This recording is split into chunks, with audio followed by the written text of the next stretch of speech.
કોંગ્રેસનું કામ બોલે છે.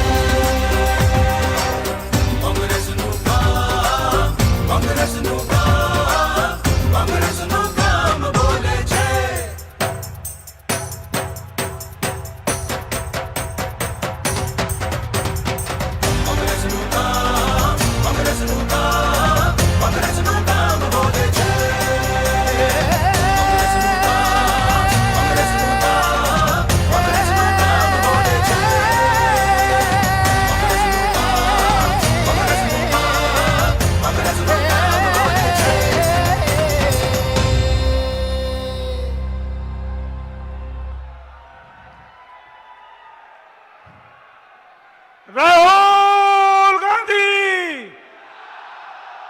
राहुल गांधी, राहुल जी तुम संघर्ष करो.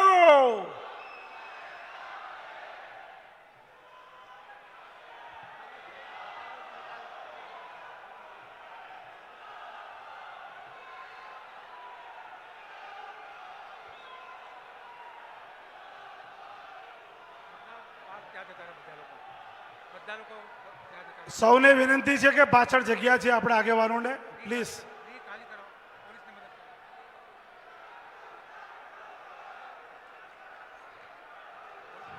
સૌ આગેવાનોને વિનંતી છે કે પોલીસને કોઓપરેટ થાય અને પાછળ આપણા સૌ આગેવાનોને જવાબ વિનંતી છે પ્લીઝ. ડાબી બાજુથી દેવાંગભાઈ લઈ લો પ્લીઝ.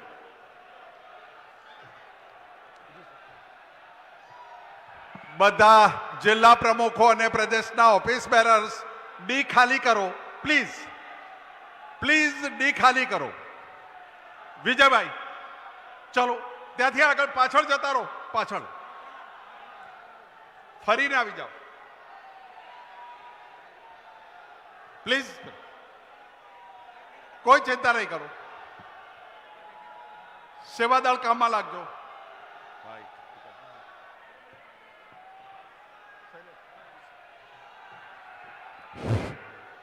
આપણા સૌના લોકલાડીના નેતા રાહુલ ગાંધીજી આપણી વચ્ચે આવી ગયા છે. તેમની સાથે રાજસ્થાનના મુખ્યમંત્રી આદરણીય અશોક ગેહલોતજી પણ આપણી વચ્ચે આવી ગયા છે. આપણા એઆઈસીસીના સંગઠન પ્રભારી શ્રી મહામંત્રી શ્રી કેસી વેણુગોપાલજી, આપણા સ્ક્રીનિંગ કમિટીના ચેરમેન ચેનિતનાજી, ડોક્ટર રઘુ શર્માજી, પ્રદેશ પ્રમુખ શ્રી જગદીશભાઈ, વિરોધ પક્ષના નેતા સુખરામભાઈ, આપણા પૂર્વ પ્રમુખશ્રીઓ ભાઈ શ્રી ભરતસિંહભાઈ, અર્જુનભાઈ, સિદ્ધાર્થભાઈ, એઆઈસીસીના પ્રવક્તા અને સાંસદ શક્તિસિંહભાઈ, ભાઈ શ્રી અમિતભાઈ, પરેશભાઈ, દીપકભાઈ, આપણા ચારે આપણા મંત્રીશ્રીઓ, સૌપ્રથમ આપણા ગુજરાતની પરંપરા મુજબ આપણા આંગણે આવેલા મહેમાનનું આપણે સ્વાગત કરીએ છીએ. ત્યારે હું ગુજરાત પ્રદેશ કોંગ્રેસ સમિતિના પ્રમુખ શ્રી જગદીશભાઈ ઠાકોર, ગુજરાત વિધાનસભામાં કોંગ્રેસ પક્ષના નેતા શ્રી સુખરામભાઈ રાઠવા અને આપણા પ્રભારી શ્રી રઘુ શર્માજીને હું વિનંતી કરીશ કે આદરણીય રાહુલજીનું સૂતરની આંટી સ્મૃતિ ચિહ્ન તેમાં ગુજરાતની યાદથી સાર ઓઢાડીને એમનું સન્માન કરે. શ્રી રાહુલજીનું સન્માન કરશે.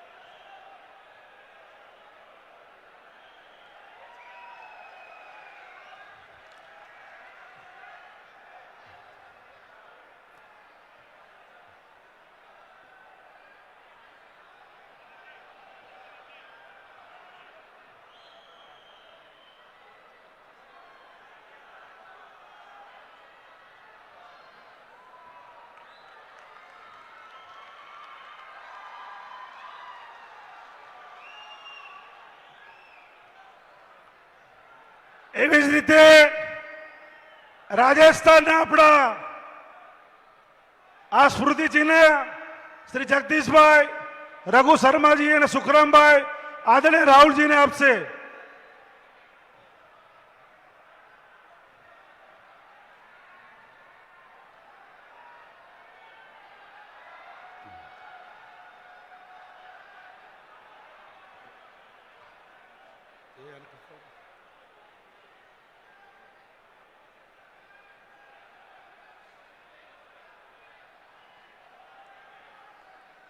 રાજસ્થાનના મુખ્ય પ્રધાન શ્રી અશોક ગેહલોતજીનું સન્માન પ્રદેશ પ્રમુખ શ્રી જગદીશભાઈ ઠાકોર સૂતોની અતિથિ કરશે.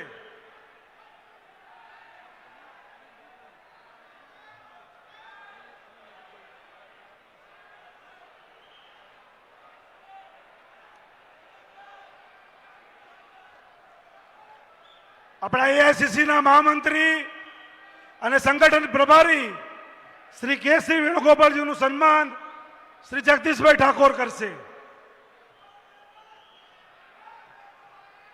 શ્રી રમેશ સેનેથરિયાજી જે આપણા સ્ક્રીનિંગ કમિટીના ચેરમેન છે એમનું સન્માન ભાઈ શ્રી નીરવભાઈ બક્ષી,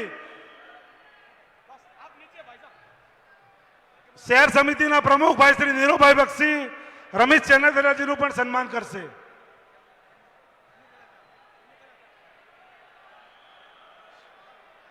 શિવનારાયણ મોગરીજી જે આપણા સ્ક્રીનિંગ કમિટીના સભ્ય છે એમનું સન્માન કોર્પોરેશનના વિરોધ પક્ષના નેતા શ્રી શહેજાદ ખાન પઠાણ કરશે. મોગરી સાહેબનું સન્માન.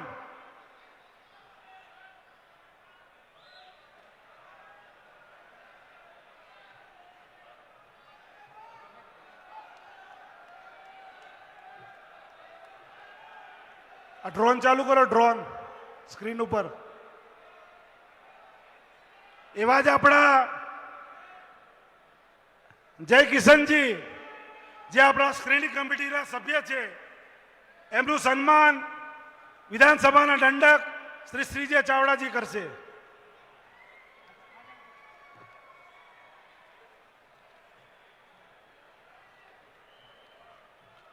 હવે હું સ્વાગત પ્રવચન માટે ગુજરાત પ્રદેશ કોંગ્રેસ સમિતિના પ્રમુખ શ્રી જગદીશભાઈ ઠાકોરને વિનંતી કરીશ કે આવી રીતે સ્વાગત પ્રવચન કરે.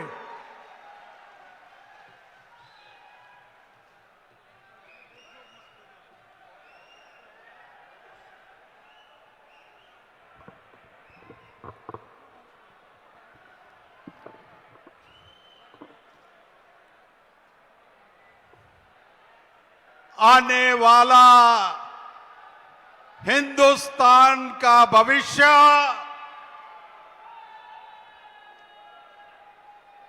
पूरे गुजरात को 2022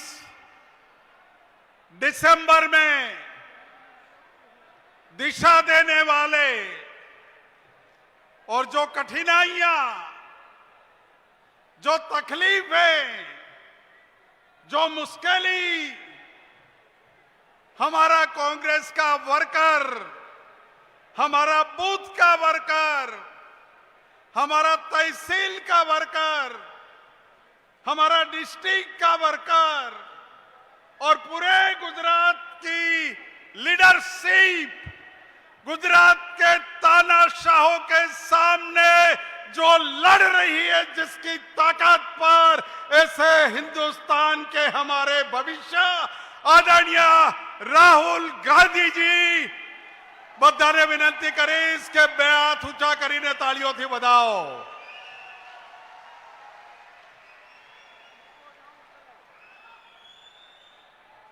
એવા જ યશસ્વી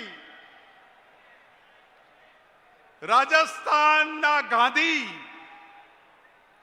રાજસ્થાનના મુખ્યમંત્રી અને 2017માં થોડી કસર રહી ગઈ ને આ વખતે કસર પૂરી કરવાના છે એવા આદરણીય अशोक गहलोत साहब हमारे सबकी चिंता करते हैं आईसीसी में बैठ के, ऐसे हमारे जनरल सेक्रेटरी केसी वेणुगोपाल जी, रमेश चेनीथला जी, यहां पूरे देश का नेतृत्व बैठा है और पीसीसी के president, x CLP, x PCC, Lok Sabha के इंचार्ज, प्रदेश कांग्रेस के हमारे पदाधिकारी, जिला तालुका से आए हुए मेरे कर्मठ योद्धा और बूथ कमेटी, मारू बूथ मारू गौरव नो नारो लईने सर, हमने 52,000 लोगों को बुलाया था, लेकिन जितनी ताकत पंडाल में है उससे 2 गुना ताकत रोड पे आज गुजरात की कांग्रेस बन के आई है। और वही हमारी विचारधारा की ताकत है। शिक्षक दिवस निमित्ते मारा गुरुजनों, गुजरातना गुरुजनों ने वंदन करूं છું। પરિવર્તન સંકલ્પ સંમેલન બોલાવ્યું છે। પરિવર્તન મોંઘવારીને દૂર કરવા માટેનું પરિવર્તન। 40,000 બેરોજગાર યુવાનો છે, એ 40 લાખ બેરોજગાર યુવાનોના 14 વખત પેપર ફોડીને એના કિસ્મત ફોડ્યા છે। એ 40 લાખ યુવાનો નક્કી કરશે 2022 માં પરિવર્તન કરી भारतीय जनता पार्टी की सरकार को हटाएंगे।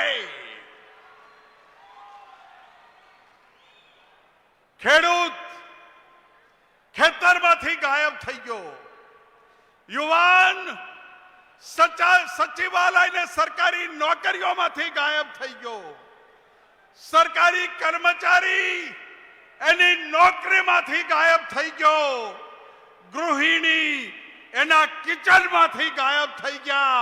અને આ બધામાં પરિવર્તન લાવવા માટે કોંગ્રેસે બૂથ સ્તરના કાર્યકરોને બોલાવી અને આ નારો આપ્યો છે। તમને બધાને વિનંતી કરું છું, 10મી તારીખનો કોલ છે મોંઘવારી વિરુદ્ધ, 10મી તારીખનો કોલ છે બેરોજગારી વિરુદ્ધ, 10મી તારીખનો કોલ છે ડ્રગ, દારૂ, ચરસ ને ગાંજા વિરુદ્ધ। 10મી તારીખે સ્વૈચ્છિક બંધમાં સમગ્ર ગુજરાતને બંધ રાખીશું। 24, 25, 26 चलो गांव की ओर, चलो बूथ की ओर नो नारो लई 52,000 बूथ में 6.5 करोड़ गुजरातीओं ने मळवा जईशुं, गुजरातना लोकोने मळवा जईशुं। आ कार्यक्रम लईने आपणी वच्चे आव्या छे त्यारे आशा राखीश राहुलजीनुं बळ, अशोकजीनी ताकत, केसी वेणुगोपालजीनी आपणा प्रत्येनी चिंता અને આ બધું ભેગું કરીને આવતા દિવસોમાં તાકાતથી અમારો કર્મઠ કાર્યકર યોદ્ધા નીકળશે। એ જ વિનંતી સાથે આપ સૌને ધન્યવાદ। જય હિન્દ, જય ભારત। ખૂબ ખૂબ આભાર જગદીશભાઈ। હવે ગુજરાત વિધાનસભામાં કોંગ્રેસ પક્ષના નેતા સન્માન્ય શ્રી સુખરામભાઈ રાઠવાને વિનંતી કરીશ કે તેઓ આવીને પ્રવચન કરે। શ્રી સુખરામભાઈ રાઠવા।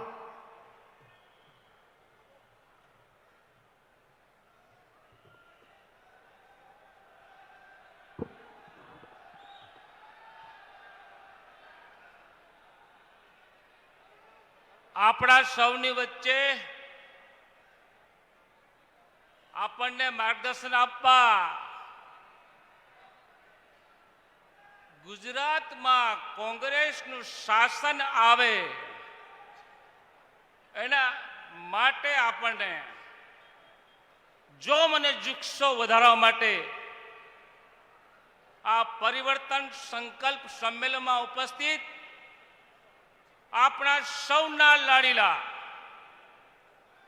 આપણે બધા ઈચ્છીએ છીએ, તમે અને હું અને મંચ પર બધા બેસેલા, 2024માં દેશનું સુકાન આપણા રાહુલજીના હાથમાં આવે અને એના માટે આપણે સૌ પ્રયત્નશીલ છે. એવા રાહુલજી, રાજસ્થાનના મુખ્યમંત્રી શ્રી ગેહલોત સાહેબ, ઓલ ઇન્ડિયા કોંગ્રેસ કમિટીના મહામંત્રી વેણુજી, સ્ક્રીનિંગ કમિટીના ચેરમેન શ્રી, આપણા ગુજરાતના પ્રભારી રઘુ શર્માજી, આપણા સૌના પ્રમુખ જગદીશભાઈ ઠાકોરજી, મંચ ઉપર બિરાજમાન સૌના ખંધા પર કોંગ્રેસને મજબૂત કરવાની જવાબદારી છે એવા તમામ વરિષ્ઠ આગેવાનો સામે રાહુલજીની વાત સાંભળવા માટે જે ભેગા થયા છે, યુવાનો, ખેડૂતો, બહેનો, તમામ કોંગ્રેસના યોદ્ધાઓ, લાંબી વાત નથી કરવી, પણ ગુજરાત મોડેલ ને નારા સાથે આખા દેશને ગુમરાહ કરી શાસન મેળવ્યું અને દિલ્હી મોડેલ કરીને ગુજરાતમાં ભ્રામક પ્રચાર કરી રહ્યા છે. આપણે બધા આ બંને સરકારથી જાણીએ છીએ, 27 વર્ષના વહાણા વાહી ગયા છે અને વહાણાને આપણે પૂરા કરવા છે. અને પૂરા કરવા માટે ચાલો આપણે સૌ સાથે મળીને આ 2022ની ચૂંટણીમાં ગુજરાતમાં કોંગ્રેસનું શાસન બનાવવા માટે કટિબદ્ધ થઈએ અને આપણા વરિષ્ઠોના આશીર્વાદ લઈએ. એ વાત સાથે મારી વાત પૂરી કરું છું. અસ્તો. જય હિન્દ, જય ભારત.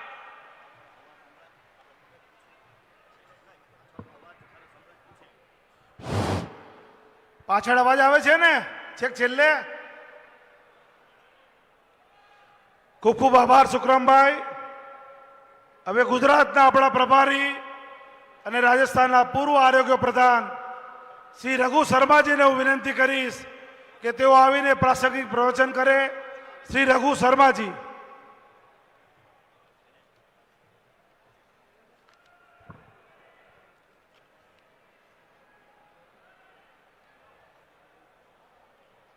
देश के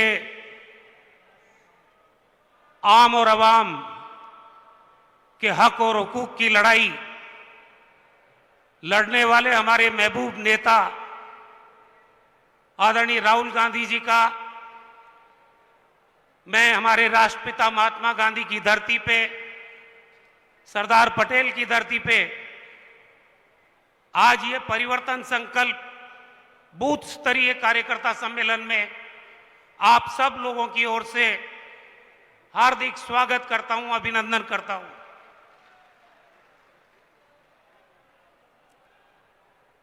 आदरणीय राहुल गांधी जी, आज हमने यहां पर गुजरात के 52,000 बूथ पे जो कार्यकर्ता हमने पिछले 4 महीने में तैयार किए हैं, उन कार्यकर्ताओं को बुलाया है।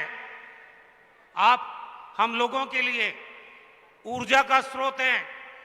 पूरा देश देख रहा है आज भारतीय जनता पार्टी के खिलाफ, चाहे नफरत की राजनीति के खिलाफ, भ्रष्टाचार की राजनीति के खिलाफ, महंगाई के खिलाफ, बेरोजगारी के खिलाफ अगर कोई आवाज बुलंद कर रहा है, संसद से लेके सड़क तक सारी पॉलिटिकल पार्टियों में एकमात्र नेता है जो बिना डरे, बिना झुके हुए, बिना समझौते के भारतीय जनता पार्टी के कुशासन से मुकाबला कर रहे हैं। आज यहां बीजेपी डबल इंजन की बात करती है। राहुल जी, सदी की भीषणतम महामारी आई कोविड, लोगों ने दम तोड़ा, अस्पताल में बेड नहीं मिला, ऑक्सीजन नहीं मिली, वेंटिलेटर नहीं मिला, और रेमडेसिविर इंजेक्शन जो जीवन रक्षक इंजेक्शन है उसकी कालाबाजारी बीजेपी के दफ्तर से हो रही थी। 3 लाख से ज्यादा लोगों ने गुजरात की धरती पे दम तोड़ा। ये इंजन तो तभी फेल हो गया था। एक इंजन फेल होने के बाद दूसरा इंजन लाए, पूरी की पूरी सरकार बदली, मुख्यमंत्री, उप मुख्यमंत्री, पूरा मंत्रिमंडल। गुजरात की जनता को हक है जानने का कि अपराध क्या किया था उन्होंने। 4 साल जिन चेहरों के साथ गुजरात में सरकार चली, वो सरकार फेल हो गई। नया इंजन आया, वो नया इंजन भी दम तोड़ चुका है। अभी 2 महीने पहले 2 मंत्रियों के विभाग भ्रष्टाचार के आरोप में वापस लिए गए।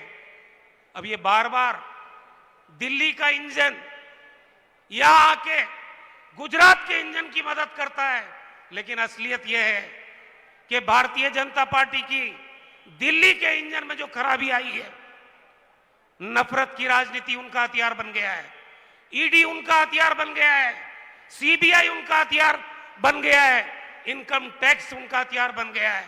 और ये जो एक एक कार्यकर्ता राहुल जी आपके नेतृत्व में इन हथियारों से लड़ना जानता है। ये गांधी का प्रदेश है। जहरीली शराब, होम डिलीवरी शराब की, ड्रग माफियों का आतंक, पेपर पे पेपर लीक, कानून और व्यवस्था की धज्जियां उड़ रही है गुजरात के अंदर। भ्रष्टाचार चरम सीमा पे है। ऐसे में आज गुजरात का एक एक कार्यकर्ता, गुजरात की जनता कांग्रेस पार्टी की तरफ निगाह लगा के देखिए। हम आपको भरोसा दिलाना चाहते हैं कि आपके नेतृत्व में गुजरात का एक एक कार्यकर्ता इस लड़ाई को लड़ेगा। और भारतीय जनता पार्टी जो कि सांप्रदायिक चेहरे के साथ इस देश में, इस प्रदेश में 27 साल से राजनीति कर रहे हैं, बदले में कुछ नहीं है। 1960 में गुजरात का निर्माण हुआ, लगभग आधा समय कांग्रेस पार्टी को दिया गुजरात की जनता ने। बड़े बड़े बांध बने, IIT आई, IIM आया, अमूल डेयरी बनी, GIDC आया, हेल्थ का इंफ्रास्ट्रक्चर, एजुकेशन का इंफ्रास्ट्रक्चर कांग्रेस की सरकारों ने दिया। ये 27 साल जो बीजेपी को दिए गुजरात की जनता ने, बदले में आज जनता ठगा सा महसूस कर रही है। गरीब का जीना मुश्किल है। आज आप आवाज हो उस शोषित व्यक्ति की, उस आदिवासी की, जिसकी जमीन छीनने की साजिश गुजरात में हो रही है। उसके जल जंगल जमीन का अधिकार उसको नहीं मिला है। दलित परेशान है, गरीब परेशान है, कमजोर वर्ग का आदमी परेशान है। उसका सहारा वो आपको अपने आप में देखता है, कांग्रेस से उम्मीद बांध के देख रहा है। और ये कार्यकर्ता राहुल जी, मैं भरोसा दिलाना चाहता हूं कि गुजरात के कार्यकर्ताओं में दमखम है। गुजरात का कार्यकर्ता लड़ना जानता है। और इस बार निर्णायक लड़ाई हमने द्वार का संकल्प किया, लक्ष्य निर्धारित किया, 125 प्लस सीट जीत के गुजरात में सरकार बनाएंगे। क्या ये संकल्प यहां बैठे हुए एक एक कार्यकर्ता का है कि नहीं है? हाथ खड़ा करके बताओ। राहुल जी को हाथ खड़ा करके बताओ कि गुजरात में कांग्रेस परिवर्तन के लिए तैयार है कि नहीं है। बहुत बहुत धन्यवाद। जय हिंद। સૌ કાર્યકર મિત્રોને વિનંતી કે અવાજ બરાબર આવે છે? છેક પાછળ સુધી આવે છે? બોલો કોંગ્રેસ પાર્ટી। આભાર। હવે હું વિનંતી કરીશ વડગામના ધારાસભ્ય અને કાર્યકારી અધ્યક્ષ શ્રી જિગ્નેશભાઈ મેવાણીને વિનંતી કરીશ તે આવીને પ્રવચન કરે.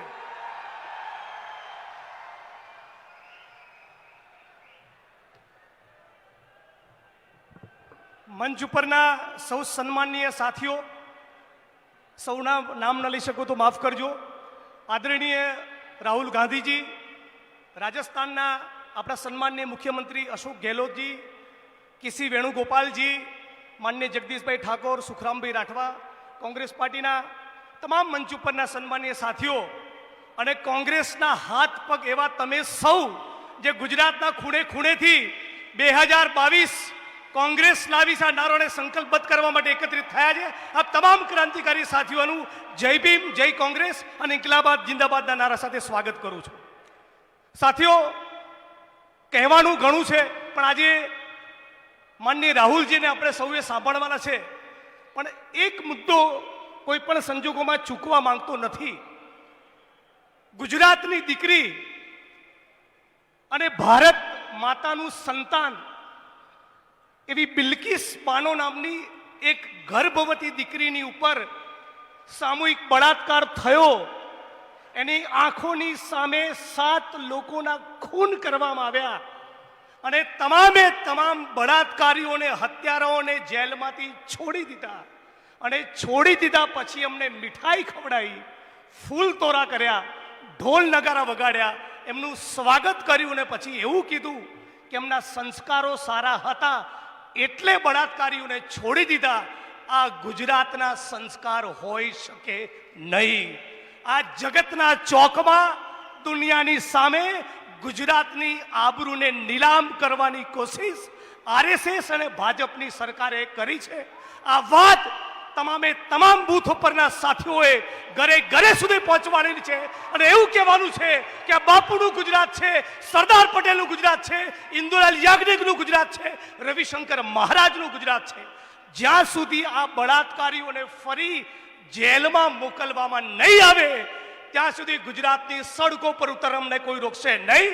અને 10 સપ્ટેમ્બરના દિવસે માનનીય જગદીશભાઈ જે કોલ આપ્યો એ પ્રમાણે પેપર લીકના મુદ્દે દલિત, આદિવાસી, ઓબીસી અને માઇનોરિટી અને મહિલાઓ પર થતા અત્યાચાર અને અન્યાયના મુદ્દે અને ગુજરાતમાં અદાણીના પોર્ટ ઉપર જે 2 લાખ કરોડનું ડ્રગ્સ પકડાયું, આ તમામ મુદ્દાઓને સાંકળી સંકલ્પબદ્ધ રીતે પરિવર્તન લાવવા માટે ગુજરાતની સડકો પર ઉતરીશું. કોઈએ કહેલું કે જ્યારે સડકો સુમસામ થતી હોય છે ત્યારે સંસદ આવારા થતી હોય છે. આ સંસદ અને ગુજરાતની વિધાનસભાના લોકો છાકટા ન બને એટલા માટે તમે ગુજરાતના ખૂણે ખૂણેથી દરેક બૂથ ઉપરથી જે અમદાવાદ અને ગુજરાતની સડકો પર ઉતર્યા છો, આ તમામ બૂથ ઉપરના કાર્યકર્તાઓને હું સલામ કરું છું અને કહું છું, રાહુલજી આજે નેતાઓને નહીં, દરેકે દરેક ગામમાં જે જનમિત્ર બન્યા છે, બૂથ ઉપર કમિટી બની છે, એવા તમને સૌને મળવા માટે આવ્યા છે. તમારી તાકાત હશે તો કોંગ્રેસ જીતશે અને કોંગ્રેસને જીતાડીને રહીશું. અને રાહુલજીની યાત્રા જે ભારતને જોડવા માટે નીકળી છે, કન્યાકુમારીથી એના આખરી મુકામ સુધી પહોંચે ત્યાં સુધી ગુજરાતમાં આપણે 125 સીટોનો સંકલ્પ કરીને આપણે પણ આપણી યાત્રા પૂરી કરીશું. આ વાત સાથે મારી વાત પૂરી કરું છું. જય કોંગ્રેસ. આભાર જિગ્નેશભાઈ. હવે ધારાસભ્ય શ્રી અને કોંગ્રેસના કાર્યકારી અધ્યક્ષ શ્રી લલિતભાઈ કગથરાને વિનંતી કરીશ કે તેઓ આવીને ટૂંકમાં પોતાનું પ્રાસંગિક પ્રવચન કરે. શ્રી લલિતભાઈ કગથરા.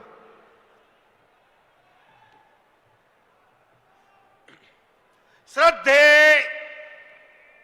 આપણા સૌના શ્રદ્ધે રાહુલજી, આપણે જેમની પર આસ રાખીને બેઠા છે એવા રાજસ્થાનના યશસ્વી મુખ્યમંત્રી અશોક ગેહલોતજી, વેણુગોપાલજી, આપણા અધ્યક્ષ જગદીશભાઈ ઠાકોરજી અને તમામ ડાયસ ઉપર બેઠેલા મહાનુભાવો અને આપ સૌ જેની આસ અને મીઠાશ, તમારી જેની શ્રદ્ધા છે, એવા તમામ કોંગ્રેસના નવયુવાન કાર્યકરો, મિત્રો, મારે આપને બહુ જ ટૂંકી વાત કરવી કે આ ભારતીય જનતા પાર્ટી જે પોષતું તે મારતું એ ક્રમ છે કુદરતનો.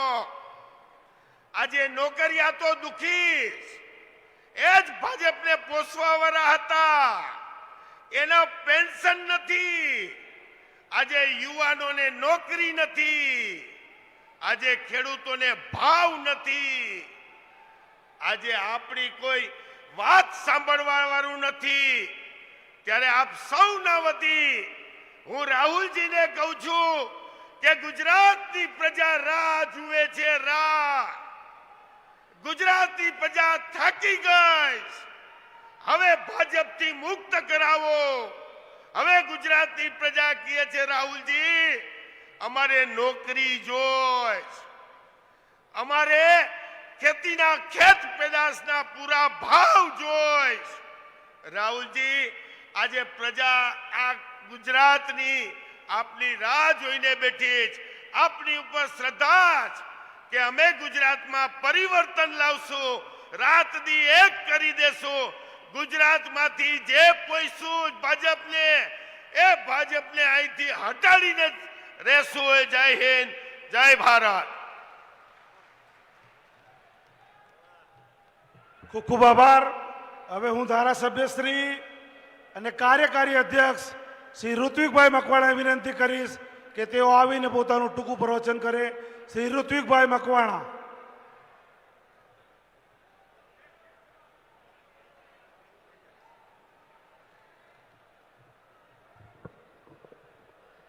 દેશનું ભવિષ્ય આપણા સૌના આદરણીય સન્માનની રાહુલજી, રાજસ્થાનના સન્માનની મુખ્યમંત્રી શ્રી અશોક ગેહલોતજી, આપણા સૌના માર્ગદર્શક કેસી વેણુગોપાલજી, ગુજરાત પ્રદેશ કોંગ્રેસ સમિતિના અધ્યક્ષ સન્માનની જગદીશભાઈ, આપણા પ્રભારી માનની રઘુ શર્માજી, મંચ ઉપર ઉપસ્થિત સૌ આગેવાનો અને બૂથના સૌ લડવૈયાઓ,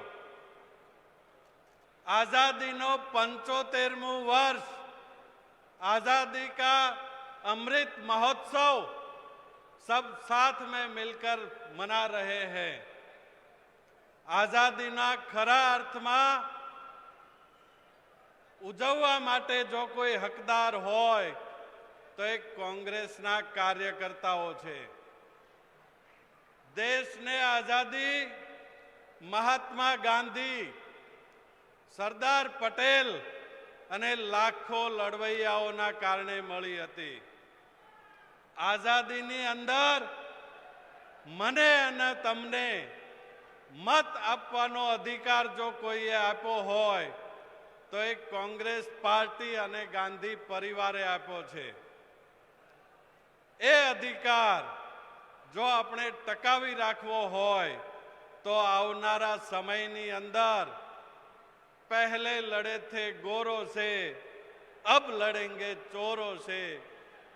ए लड़ाई ने बूथ सुधी लई जवी पड़शे अने आपणा बूथ ने आ चोरों थी आजाद कराववू पड़शे. जे दिवसे आपणे आपणा बूथ ने आजाद करावी दीधुं ते दिवसे आपणे आजादीनी बीजी लड़ाई जीती जाईशुं.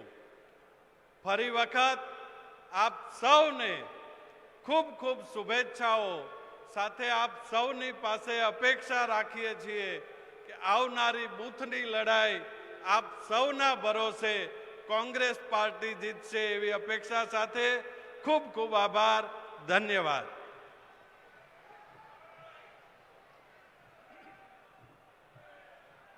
હવે શું ધારાસભ્યશ્રી અને આપણા એસટી સેલના ચેરમેન શ્રી આનંદભાઈ પટેલને વિનંતી કરીશ કે તેઓ આવીને 2 મિનિટ આપણને ભાષણ કરે.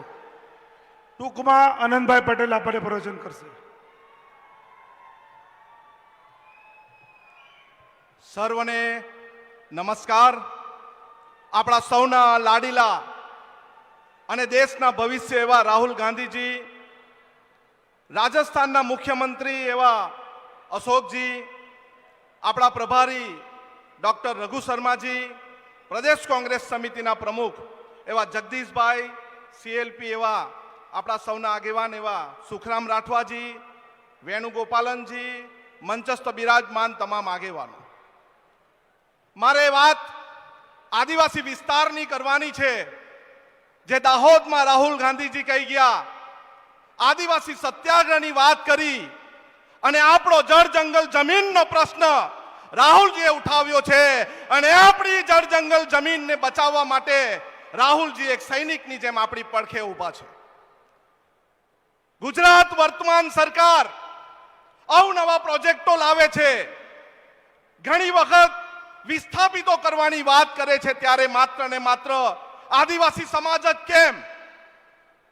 શું કામ આદિવાસી સમાજે વિસ્થાપિત થવું પડે છે?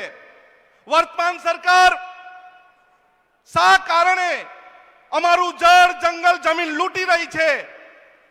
જો એ બચાવવું હોય તો આદિવાસી સમાજે, સમગ્ર આદિવાસી સમાજે કોંગ્રેસનો પંજો મજબૂત કરવો પડશે, મજબૂત કરવો જ પડશે. નહીં તો આ લુચ્ચી ચોર સરકાર આપણા લોકોને, આપણા સમાજને, આદિવાસી સમાજ, દલિત સમાજ, ઓબીસી સમાજ, માઇનોરિટી સમાજનું નિકંદન કાઢી નાખવાની છે. એમાં કોઈ શંકાને સ્થાન નથી. યુવાનો રોજગારી માંગે છે ત્યારે આ સરકાર પ્રાથમિક શાળાઓ બંધ કરે છે, વર્ગ શાળાઓ બંધ કરે છે. યુવાનો શિક્ષણ માંગે છે તેવા સમયમાં નવી નવી એજન્સીઓને ખાનગી શાળાઓ વધારવાનું આ કામ કરે છે.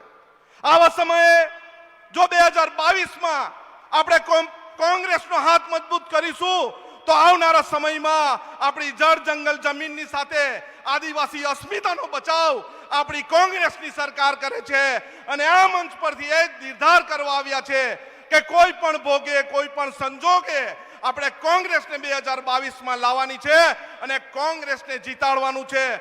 કોંગ્રેસ, કોંગ્રેસ, કોંગ્રેસ. જય ભારત. સૌનો આભાર.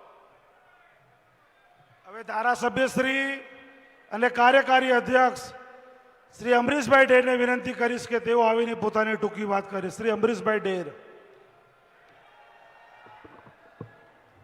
માઇક વાળા ભાઈને વિનંતી કરું છું, થોડો અવાજ વધારે આપે પ્લીઝ.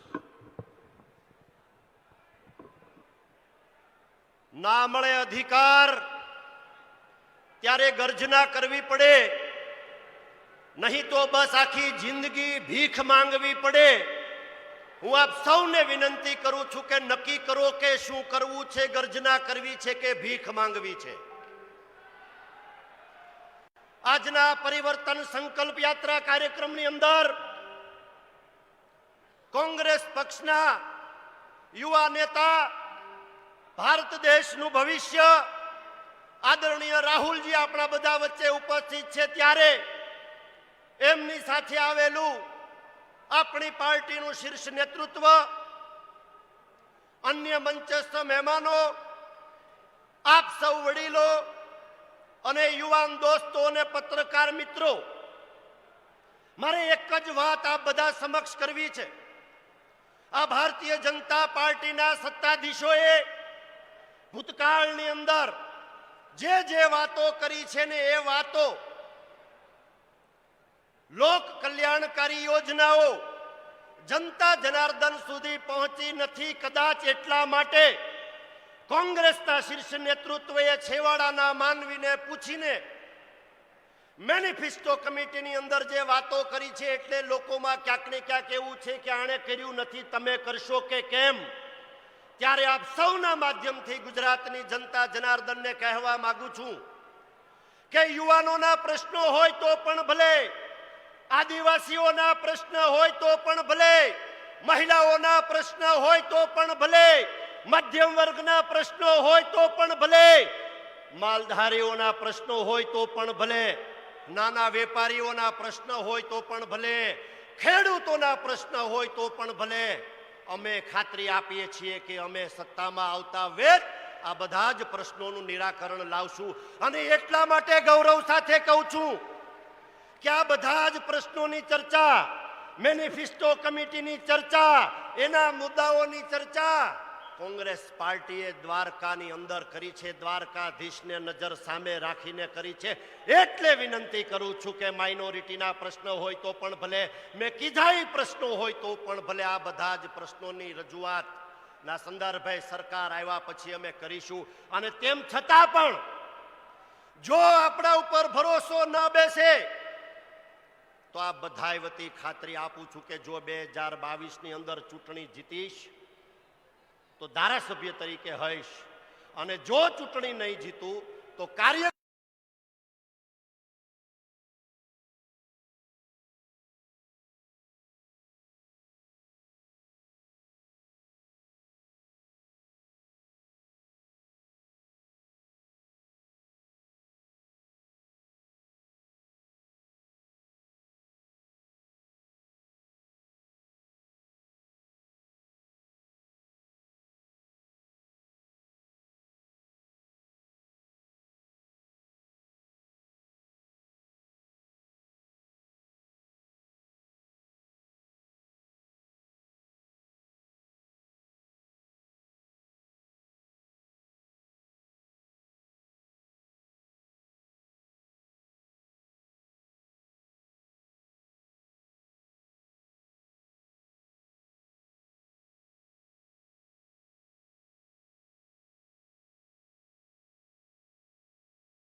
અને સમગ્ર ગુજરાત રાજ્યના જુદા જુદા બૂથમાંથી પધારેલા હજારોની સંખ્યામાં ઉપસ્થિત કોંગ્રેસ પક્ષના યોદ્ધાઓ અને અમારા યુવાન સાથીઓ, ભારતીય જનતા પાર્ટીના 27 વર્ષના શાસનમાં સમાજના દરેકે દરેક વર્ગને અન્યાય અને સહન કરવાનો વારો આવ્યો છે.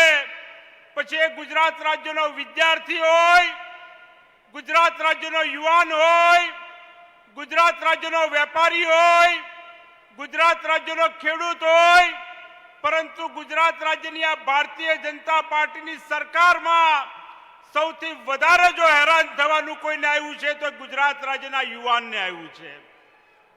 ત્યારે આગામી દિવસોમાં આ ભારતીય જનતા પાર્ટીની સરકારની સામે સમગ્ર ગુજરાત રાજ્યનો એક યુવાનોનો આક્રમક મોરચો તૈયાર થાય. ગુજરાતમાં શિક્ષણનું વ્યાપારીકરણ દિવસે ને દિવસે વધ્યું છે.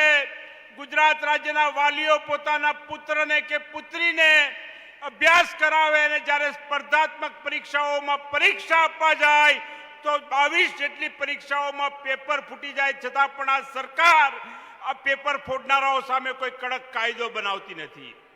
ગુજરાત રાજ્યના વિદ્યાર્થીઓને, ગુજરાત રાજ્યના યુવાનોને ડ્રગ્સના નશાના ખપ્પરમાં હોમવાનું પાપ જો કોઈ કરતું હોય તો આ ભારતીય જનતા પાર્ટીની સરકાર છે. અને જેમ એક સમયે ઉડતા પંજાબ બનાવ્યું હતું, આજે ઉડતા ગુજરાત બનાવવાની દિશામાં આગળ વધી રહ્યા છે. ત્યારે ગુજરાત રાજ્યનો યુવાન આ ભારતીય જનતા પાર્ટીના સરકારના શાસનને જડમૂળમાંથી ઉખેડી નાખવા માટે નિમિત્ત બને, એ જ વિશ્વાસ સાથે આપ સૌનો ખૂબ ખૂબ આભાર. ધન્યવાદ. Thank you Indrajitsinhji. હવે હું રાજસ્થાનના મુખ્યપ્રધાન આદરણીય શ્રી અશોક ગેહલોતજીને વિનંતી કરીશ કે તેઓ આવીને પ્રવચન કરે. આદરણીય શ્રી અશોક ગેહલોતજી.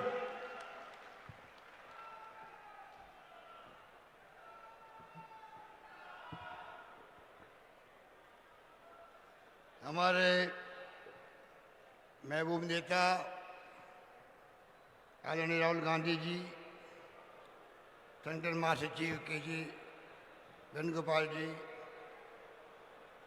प्रभारी गुजरात के रघु शर्मा जी, हमारे प्रदेश अध्यक्ष भाई जगदीश ठाकुर जी, सीएलपी लीडर आदरणीय सुखराम भाई राठवा, शक्ति सिंह गोयल जी, चेयरमैन स्क्रीनिंग कमेटी के रमेश चैनसला जी और तमाम उपस्थित हमारे मंच पर बैठे हुए तमाम सम्मानित नेतागण, उपस्थित बुजुर्गों, भाइयों और बहनों, नौजवान साथियों, आज आप यहाँ पर रिवर फ्रंट पर जो सैलाब उमड़ पड़ा है उसके लिए मैं आप सबको बहुत बहुत बधाई देना चाहता हूँ. ये संकेत है भावी चुनाव का. जो माहौल में देख रहा हूँ गुजरात के अंदर 27 साल तक शासन किया बीजेपी ने, बड़ी बड़ी बातें करी गई हो, खूब उसकी पब्लिसिटी की गई, पर धरातल के अंदर आज भी लोग बहुत दुखी हैं। गरीब ही रह गया, नारे दिए गए वो सब विफल हुए। गांधी के राज्य में शराबबंदी तो है नाम की, 70 लोग मारे गए नकली शराब पी करके। तो आप सोच सकते हो कि हालात क्या है। कोरोना आया था यहाँ पर, पूरा देश देख रहा था कि अहमदाबाद के अंदर लोग एम्बुलेंस के अंदर ही, गाड़ियों के अंदर ही बैठे हुए अपनी ड्रिप लगवा रहे थे। तो आप सोच सकते हो कि कैसा कुप्रबंधन था। सरकार की हाईकमान घबरा गई और पूरी सरकार को बदलना पड़ा। इतिहास में कभी नहीं हुआ। कोई भी मंत्रिमंडल में गया, सभी निकम्मे थे, नाकारा थे, भ्रष्ट थे। मुख्यमंत्री सहित पूरी कैबिनेट बदल दी गई। उसको आप अंदाज कर सकते हो कितने घबराए हुए लोग हैं ये। पिछली बार भी राहुल गांधी जी के नेतृत्व में आपने शानदार कैंपेन किया। पूरे देश को लगा कि इस बार तो सरकार बदल जाएगी। अगर 10 सीटें कम आती तो सरकार बदल जाती हो सकती। अमित शाह गृह मंत्री जी नारा दिया था, इस बार 150 का नारा दिया था। आई कितनी? 99 सीटें आई, 99 सीटें सिर्फ आई थी। कहाँ 150 का 99? वही हालात इस बार हैं। मैं आपको आह्वान करना चाहूँगा कि राहुल गांधी जी जिस प्रकार से पिछले 8 साल में जिस रूप में भूमिका निभाई है विपक्ष की, पूरा देश लोहा मान रहा उनका। हर विषय पर, अभी रघु शर्मा जी ठीक कह रहे थे, हर विषय पर उन्होंने इस सरकार को घेरा है।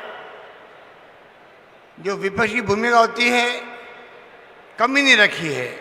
इसलिए राहुल गांधी के नाम से, चाहे प्रधानमंत्री हो, चाहे वो गृह मंत्री हो, चाहे उनके कोई मंत्री हो या स्पोक्समैन हो, वो टारगेट राहुल गांधी को क्यों करते हैं? क्योंकि राहुल गांधी वो व्यक्तित्व है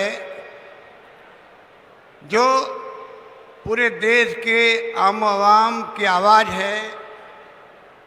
जो चुनौतियाँ देश के सामने हैं, चाहे अंदरूनी हो चाहे बाहरी हो, चाइना का जो सीमा में जो आतंक है उसकी तरफ ध्यान किसी ने आकर्षित किया है तो उसका नाम एकमात्र राहुल गांधी नाम है। यहाँ पर चाहे बेरोजगारी की बात हो, महंगाई की बात हो, कोरोना की बात हो, सरकार को वार्न किया फरवरी के अंदर, 20 के अंदर ही, परवाह नहीं करी। बाद में भुगता, पूरा देश भुगता। दूसरी लहर में तो ऑक्सीजन की कमी से कितने लोग मारे गए थे आप सबको मालूम है। इसलिए मैं कहना चाहूँगा कि इस बार आप लोग कमर कस ले। आप पार्टी को तो आप लोग गुजरात में अलाउ ही नहीं करें।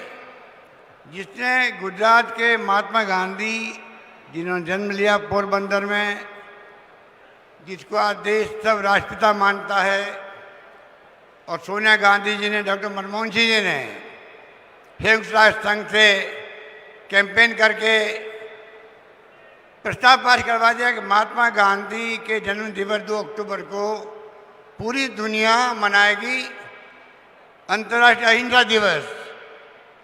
उस महात्मा गांधी को आपने गायब कर दिया अपने पोस्टरों से, अपने कैंपेन से।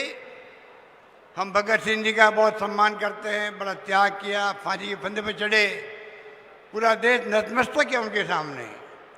डॉक्टर अंबेडकर ने संविधान बनाया, उनको मानने वाले हम लोग हैं। ये तो कभी मानते नहीं थे। ये तो खाली कभी सरदार पटेल के नाम ले लेते हैं, कभी गांधी जी को अपना लेते हैं, कभी अंबेडकर साहब का नाम ले लेते हैं।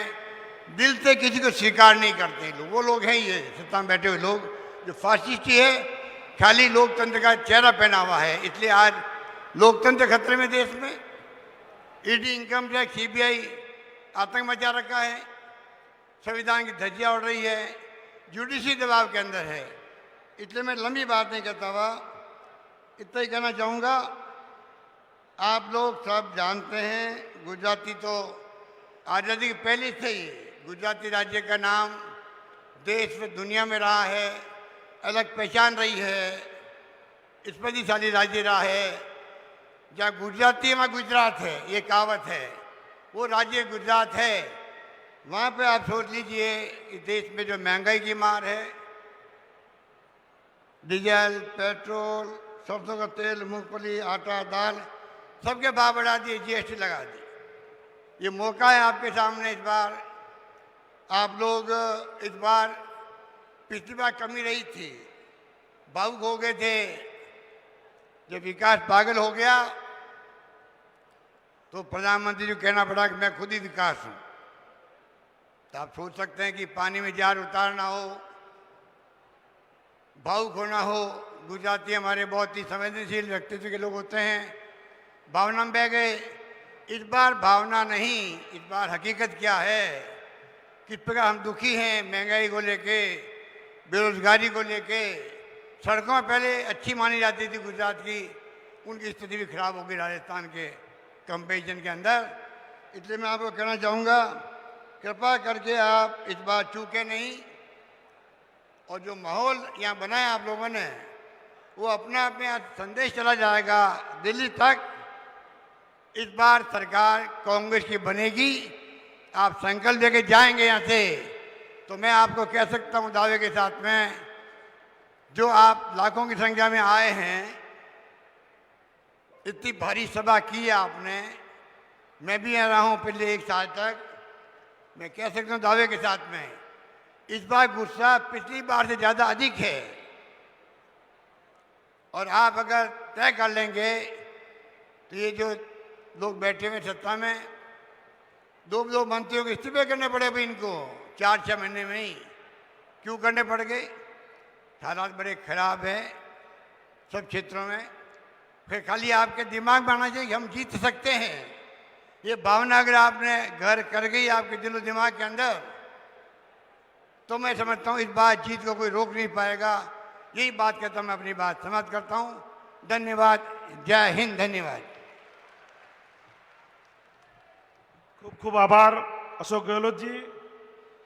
हमने आवाज दी है तुम्हें, हमने आवाज दी है तुम्हें बड़ी नाज के साथ। तुम भी आवाज मिला दो, तुम भी आवाज मिला दो हमारी आवाज के साथ। आज शब्दों સાથે આપણા સૌના લોકપ્રિય નેતા જેને સાંભળવા માટે આપણે સૌ ભેગા થયા છે એવા આદરણીય રાહુલ ગાંધીજી આપણે સૌને સંબોધશે। રાહુલ ગાંધી, राहुल गांधी। राहुल जी आप संघर्ष कीजिए।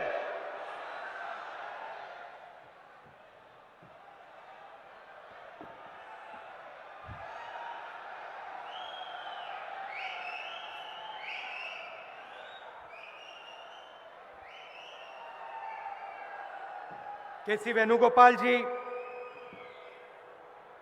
अशोक गहलोत जी, रघु शर्मा जी, रमेश चेन्नीथाला जी, जगदीश ठाकुर जी, सुखराम राठवा जी, स्टेज पे कांग्रेस पार्टी के सब सीनियर नेता, एमपीज, एमएलएज,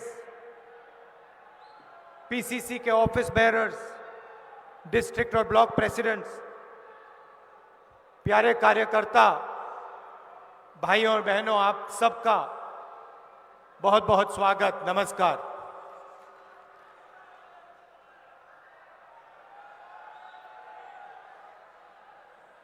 प्रेस के हमारे मित्रों, आपका भी यहां स्वागत।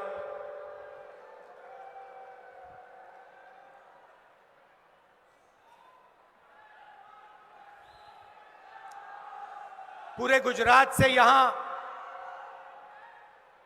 आज कांग्रेस के कार्यकर्ता आए हैं।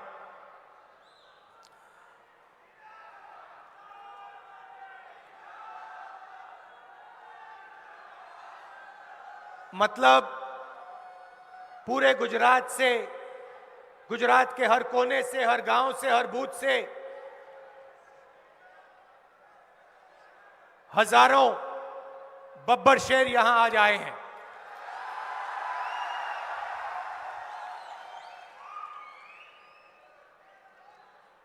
और ये जो बब्बर शेर हैं,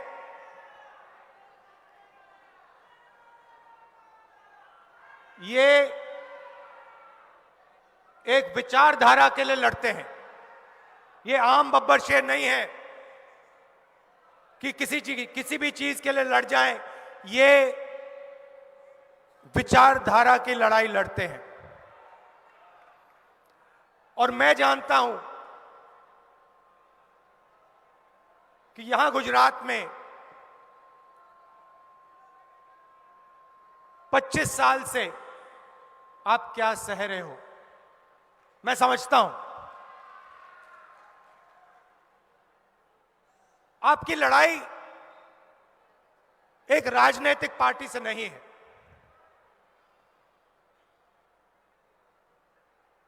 यह लड़ाई कांग्रेस और बीजेपी के खिलाफ नहीं है, बीच में, इनके बीच में नहीं है। सबसे पहले आपको समझना होगा कि आप किस चीज के खिलाफ लड़ रहे हो, किसके खिलाफ लड़ रहे हो।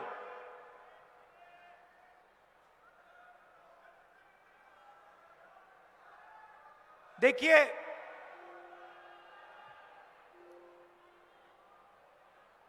सरदार पटेल जी की बीजेपी ने मूर्ति बनाई। सरदार पटेल जी की दुनिया में सबसे बड़ी मूर्ति बीजेपी, नरेंद्र मोदी जी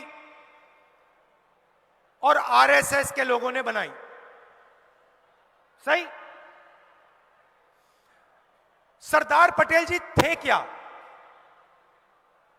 उन्होंने अपनी जिंदगी किन लोगों के लिए दी, वो किससे लड़े और क्यों लड़े? सबसे पहले सरदार पटेल जी सिर्फ एक व्यक्ति नहीं थे। आपने उनकी शरीर की मूर्ति बनाई, मगर वो सिर्फ एक व्यक्ति नहीं थे, वो गुजरात और हिंदुस्तान की किसानों की आवाज थे। मतलब जो भी उनके मुंह से निकलता था, जो भी उनके मुंह से निकलता था, वो गुजरात और हिंदुस्तान के किसानों के हित के लिए निकलता था। अगर आप सरदार पटेल जी को पढ़ोगे, उनके भाषण सुनोगे, उन भाषणों में किसानों के खिलाफ उन्होंने अपनी पूरी जिंदगी में एक शब्द नहीं कहा।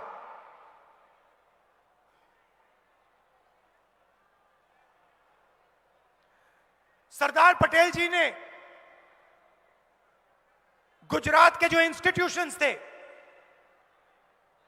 लोकतांत्रिक इंस्टीट्यूशंस, संस्थाएं, उनको खड़ा किया। सरदार पटेल जी के बिना अमूल पैदा नहीं हो सकता। तो बीजेपी एक तरफ सरदार पटेल जी की मूर्ति तैयार करती है, दुनिया में सबसे बड़ी मूर्ति खड़ी कर देती है, और दूसरी तरफ जिस चीज के लिए सरदार पटेल जी जिए और मरे,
कभी नहीं हो सकता माफ।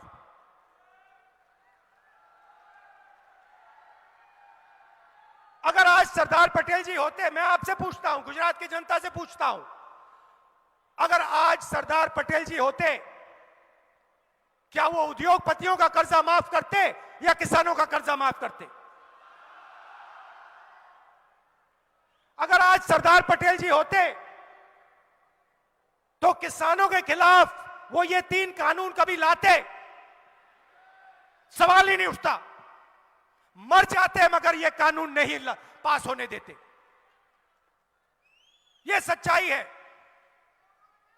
एक तरफ मूर्ति बनाते हैं और दूसरी तरफ उन्हीं की सोच पर आक्रमण करते हैं, उन्हीं का अपमान करते हैं।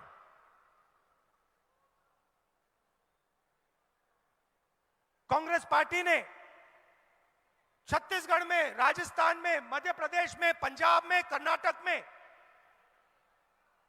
किसानों का कर्जा माफ किया।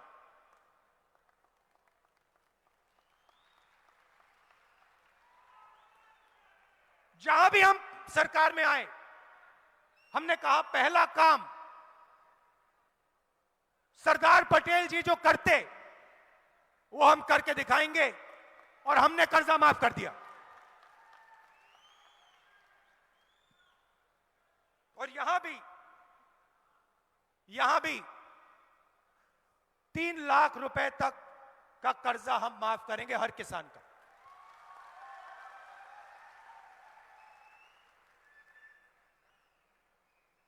आप देखिए, मैंने आपसे पहले कहा आप लड़ किसके खिलाफ रहे हो।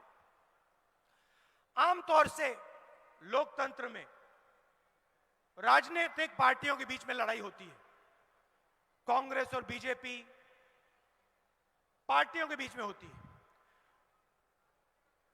और जो प्रदेश के, देश के जो इंस्टीट्यूशंस होते हैं, संस्थाएं होती हैं, आमतौर से ये न्यूट्रल रहती हैं। ये अंपायर का काम करती हैं। चाहे वो पुलिस हो, इलेक्शन कमीशन हो, मीडिया हो, बाकी जो इंस्टीट्यूशंस होते हैं, संस्थाएं होती हैं, ये एम्पायर का काम करती हैं। मगर गुजरात में जिन संस्थाओं को सरदार पटेल जी ने बनाया, जिन संस्थाओं की नींव सरदार पटेल ने रखी थी, चाहे वो पुलिस हो, चाहे वो मीडिया हो, चाहे वो जुडिशरी हो, चाहे वो विधानसभा हो, इन सब संस्थाओं को बीजेपी ने कैप्चर कर दिया है, कंट्रोल कर दिया है। मतलब यहां पे आप एक राजनीतिक पार्टी से नहीं लड़ रहे हो, यहां पे आप गुजरात का जो प्रदेश है उसकी हर एक संस्था के खिलाफ, मीडिया के खिलाफ, आमतौर से मीडिया ऑपोजिशन के साथ रहता है ना, आमतौर से मीडिया ऑपोजिशन के साथ रहता है। मगर ना, ये बेचारे यहां आते हैं, इनकी गलती नहीं है, इनको सच्चाई दिख रही है, मगर इनको जो मालिक जो पीछे बैठे हैं, जो इनके मालिक पीछे बैठे हैं, वो कहते हैं भैया देखो, मुद्रा पोर्ट में ड्रग्स मिले, इसके बारे में ज्यादा कुछ बोलना मत। भाई और बहनों, गुजरात ड्रग्स का सेंटर बन गया है, ड्रग्स का सेंटर बन गया है, और सारे के सारे ड्रग्स इसी मुद्रा पोर्ट से निकल रहे हैं। मगर आपकी सरकार यहां पे कोई कार्रवाई नहीं कर रही। मैं आपसे पूछना चाहता हूं, कार्रवाई क्यों नहीं हो रही है? क्या कारण है? नहीं, जोर से बोलिए, क्या कारण है?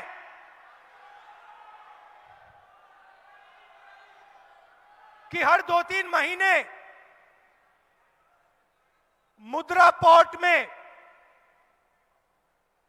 ड्रग्स मिलते हैं जो गुजरात के युवाओं का भविष्य को नष्ट कर रहे हैं। खत्म कर रहे हैं, मगर वहां पे कोई एक्शन नहीं लिया जा रहा। कारण क्या है? कोई ना कोई कारण तो होगा।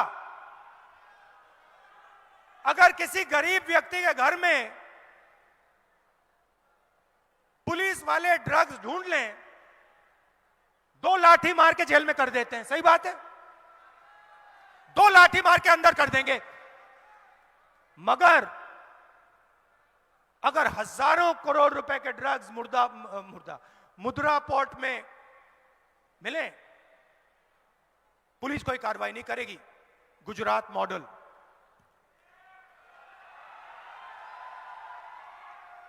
गुजरात मॉडल 2-3 उद्योगपतियों का, 3-4 उद्योगपतियों का राज, 100% मीडिया का कंट्रोल। उन उद्योगपतियों को जितनी भी जमीन चाहिए 2 मिनट में सरकार उनको दे देगी। मगर अगर गुजरात का गरीब हाथ जोड़ के, आदिवासी हाथ जोड़ के थोड़ी सी जमीन मांगे, सवाल नहीं उठता। चिल्लाओ जितना चिल्लाना है, कुछ नहीं मिलेगा। भाइयों और बहनों, बिजली के रेट गुजरात में हिंदुस्तान में सबसे ज्यादा हैं। नेक्सस है, वही 2-3 कंपनियां हैं, वही नाम है। आपके जेब में से पैसा निकलता है, सीधा उन्हीं 2-3 उद्योगपतियों के जेब में जाता है। और ये आप सालों से देख रहे हो। लोकतंत्र पर आक्रमण,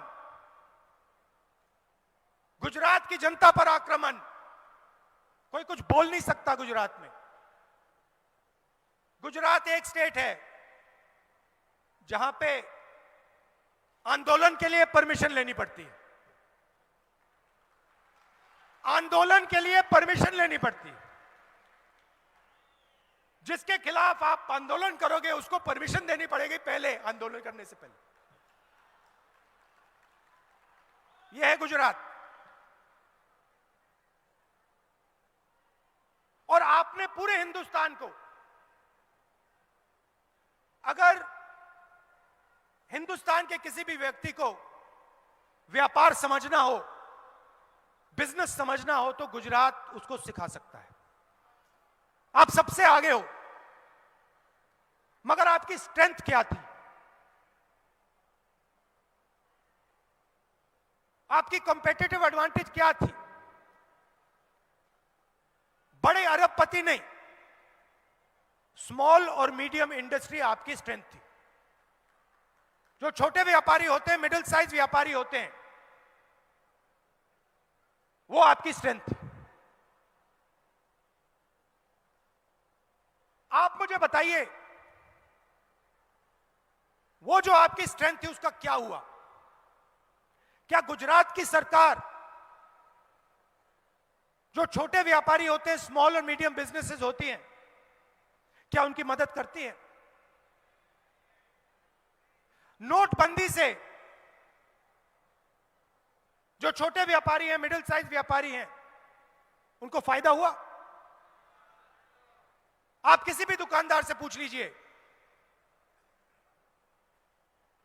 आपको बताएंगे, सब के सब बताएंगे कि नोटबंदी ने हमें नष्ट कर दिया। गलत जीएसटी लागू की, वही सवाल आप फिर से पूछिए, किसी भी दुकानदार से पूछिए जीएसटी से आपका फायदा है या नुकसान, वो आपको बताएगा नुकसान, नुकसान, नुकसान।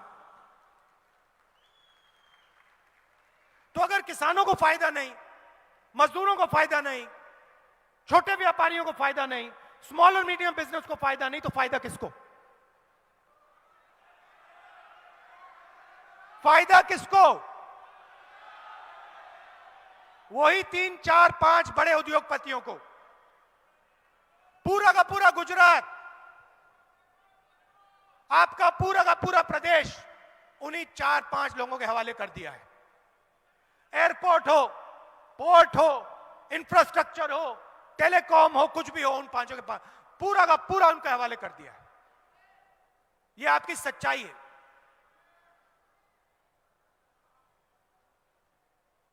और अगर आप इसके खिलाफ लड़ना चाहो, आंदोलन करना चाहो, तो फिर पहले भैया परमिशन लेना। उन्हीं 3-4 उद्योगपतियों की परमिशन लेना, उससे पहले जनता की आवाज मत उठाना। क्या सरदार पटेल जी ने अंग्रेजों से आंदोलन करने के लिए परमिशन लिया था? क्या सरदार पटेल जी अंग्रेजों के सामने गए और उन्होंने उनसे पूछा कि भैया हमें परमिशन दे दो?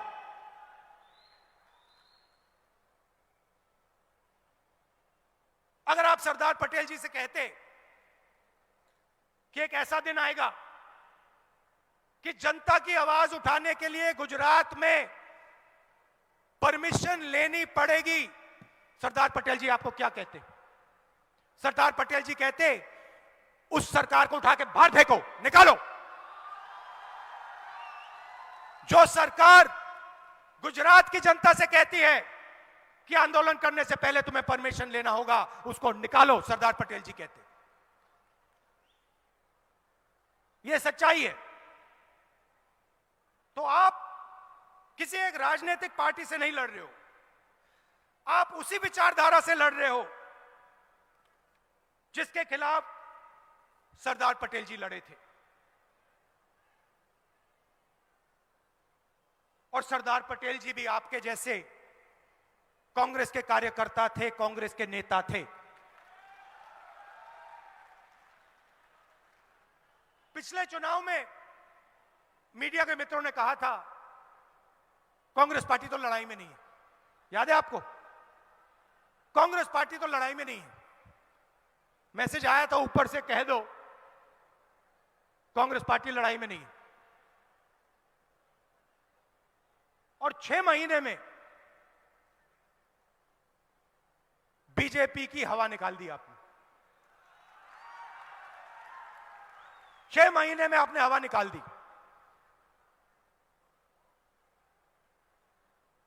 थोड़ी सी कमी रही, मगर आप बब्बर शेर जैसे लड़े,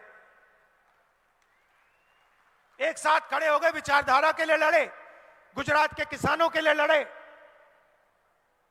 व्यापारियों के लिए, स्मॉल और मीडियम बिजनेस वालों के लिए, युवाओं के लिए।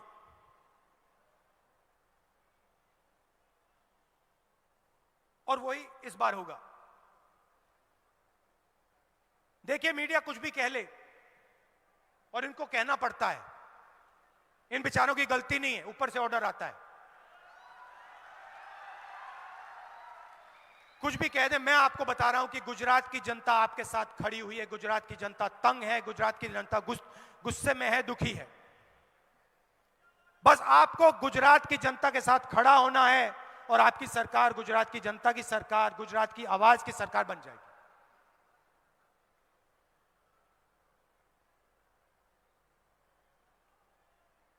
सरकार बनने के बाद गुजरात की जनता के लिए कांग्रेस पार्टी क्या करेगी? पहले मैंने कहा किसानों का कर्जा माफ करेगी 3 लाख रुपए का, पहला काम। दूसरा काम, आपको याद होगा कोविड आया था, याद है? भूल गए? याद है ना? आपको मालूम है गुजरात में कितने लोगों की मृत्यु हुई?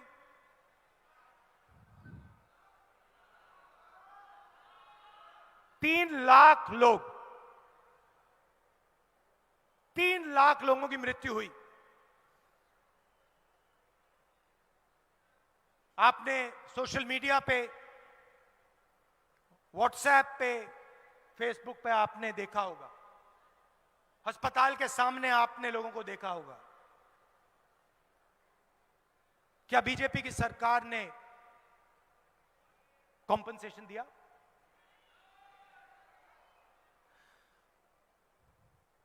सरदार पटेल जी की इन्होंने मूर्ति बनाई। अगर आज सरदार पटेल जी जिंदा होते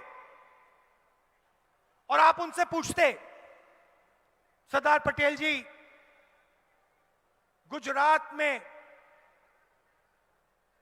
3 लाख लोग कोविड के शिकार हुए, क्या उनको कॉम्पनसेशन, उनके परिवारों को कॉम्पनसेशन दिया जाना चाहिए, हां या ना? सरदार पटेल जी क्या कहते? क्या सरदार पटेल जी कहते नहीं देना है कॉम्पनसेशन? सवाल नहीं उठता। तो जो सरदार पटेल जी कहते वो कांग्रेस पार्टी करेगी, 4 लाख रुपए कॉम्पनसेशन हर व्यक्ति को देगी।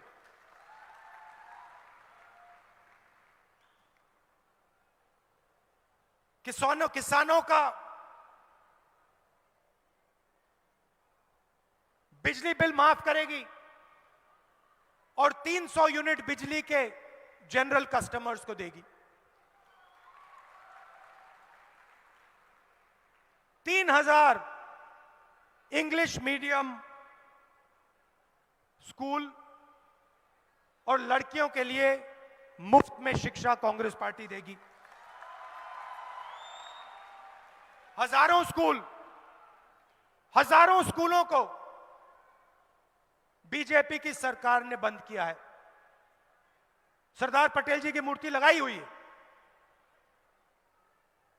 हजारों स्कूल को बंद कर रहे हैं। तो हम 3000 इंग्लिश मीडियम स्कूल खोलेंगे और मुफ्त में लड़कियों को शिक्षा देंगे। और जो मिल्क प्रोड्यूसर्स हैं उनको 5 रुपए की सब्सिडी और गैस सिलेंडर जो आज 1000 रुपए का है वो हम 500 रुपए में देंगे। जो यूपीए के समय में 400 रुपए हुआ करता था, जो आज 1000 रुपए है।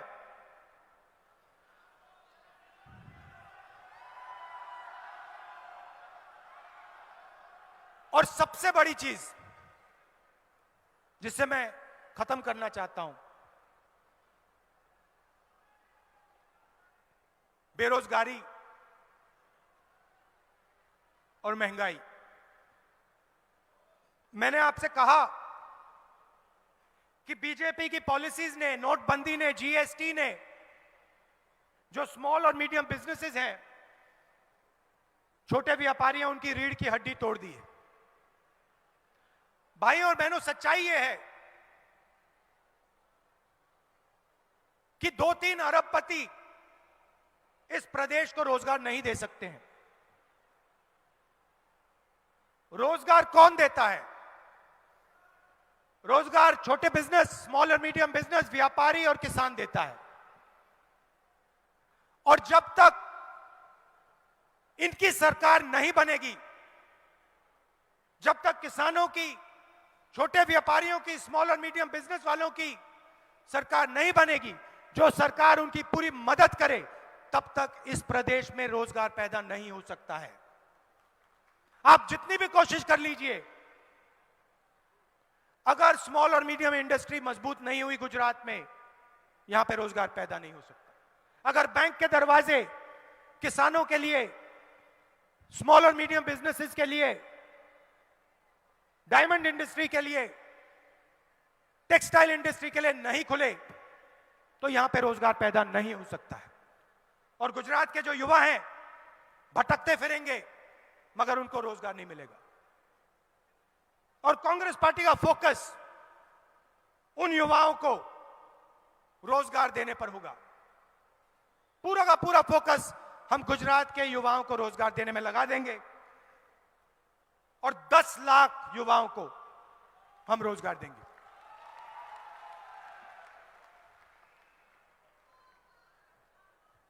आपके सामने चुनाव है और मैं आपको बता रहा हूं, मैं पिछली बार भी आया था, इस बार भी आया हूं, मैं आपको बता रहा हूं, अगर आप लड़ गए,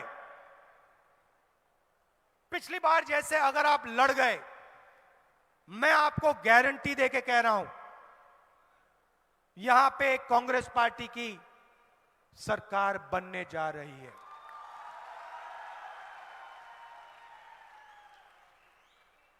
आप देखिए पिछले 5 साल में कितना भ्रष्टाचार हुआ है। आमतौर से क्रिकेट टीम में अगर एक प्लेयर फेल होता है, एक प्लेयर को हटा देते हैं। गुजरात की सरकार की जो टीम है उसमें एक प्लेयर को नहीं, पूरी की पूरी टीम को हटा के फेंक दिया। मतलब ये जानते हैं कि पिछले 5 सालों में इन्होंने गुजरात के लिए कुछ नहीं किया, सिर्फ भ्रष्टाचार किया है और गुजरात की जनता को यह सब दिख रहा है।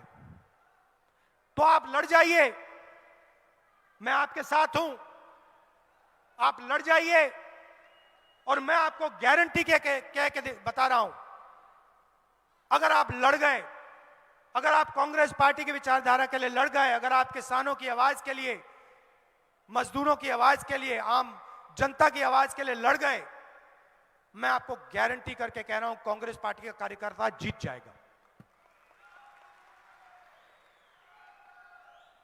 आप हमारी शक्ति हो, आप हमारी रीढ़ की हड्डी हो और मैं दिल से आपका धन्यवाद करना चाहता हूं कि आप कांग्रेस पार्टी का झंडा उठाते हो, कांग्रेस पार्टी की विचारधारा के लिए लड़ते हो और गुजरात में आपने बहुत बहुत मुश्किल सही है। मैं समझता हूं दम लगा के लड़िए, गुजरात में कांग्रेस पार्टी को जिताइए, गुजरात की जनता की और अपनी सरकार बनाइए। बहुत बहुत धन्यवाद, नमस्कार, जय हिंद। ખૂબ ખૂબ આભાર। હવે હું આભાર વિધિ માટે ડોક્ટર જીતુભાઈ પટેલે વિનંતી કરીશ કે તેઓ આભાર વિધિ કરે। ગાંધી અને સરદારના ગુજરાતમાંથી હમ દો હમારે દો અને ઈડીને જેણે લલકાર કર્યો છે અને પરિવર્તનનો એક નવો સંદેશ લઈ 7મીએ ભારત જોડો યાત્રાએ નીકળવાના છે એવા હિન્દુસ્તાનના ભવિષ્ય રાહુલ ગાંધીજીનો હું આભાર માનું છું। રાજસ્થાનના ગાંધી અને ગુજરાતના ઓબ્ઝર્વર તરીકે જેમણે ખૂંખાર